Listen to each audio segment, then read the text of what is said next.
Arnaud Victor. Arnaud Victor, nous sommes des Africains. Rigaud est camerounais.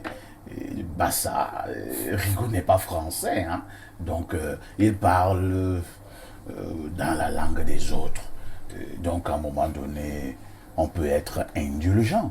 Est-ce qu'un Français peut parler Wondo ou bien Bassa aussi bien comme Bassa ou bien comme Wondo?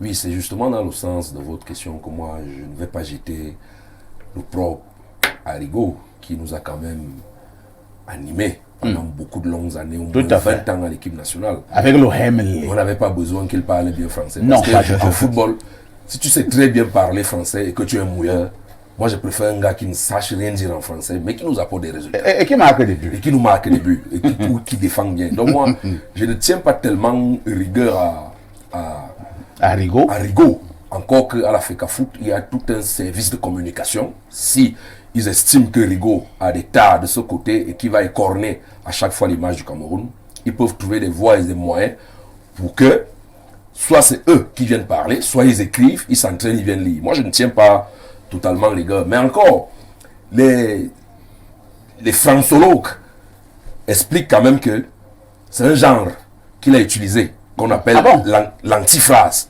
Je dis bien les franxologues. Laissez-moi m'exprimer.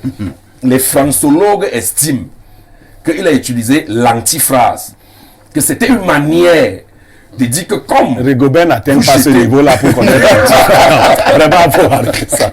Il ne sait même pas que ça existe, l'antifrase. Faut laisser ça. Donc moi, j'évite quand même. C'est ton ami, tu veux. Non, c'est pas mon ami. Moi également, je donne mon point de vue. Moi, c'est pas mon ami. C'est pas mon ami. Donc moi, je ne me suis pas accroché dessus. Pourquoi les gens estiment que il a utilisé cette antiphrase?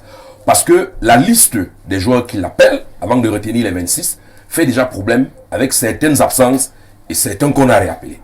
Alors maintenant, le fait qu'il ait dit ingratitude a détourné carrément l'objectif. Donc on ne s'arc-boute plus sur les Ambouanguis et autres, encore que nous on a parlé de ça ici, on s'arc-boute maintenant sur la théorie de l'ingratitude.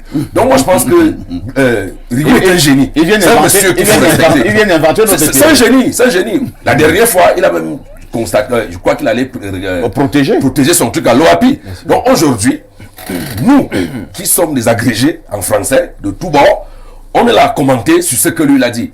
Quand un monsieur a fait la théorie du 7x4 moins 3 ici, personne n'a dit que voilà c'est monté, on est resté à recommenter dessus. Moi je pense que Rigaud a utilisé l'antiphrase pour détourner les Camerounais de l'objectif qui était de contester sa liste, et il a réussi son objectif parce que là maintenant on ne parle plus des non retenus ou des non convoqués, mais on parle de la théorie de l'ingratitude. Donc bravo, je voulais dire Blériot, non. Blériot, tout ce que il y a là ça.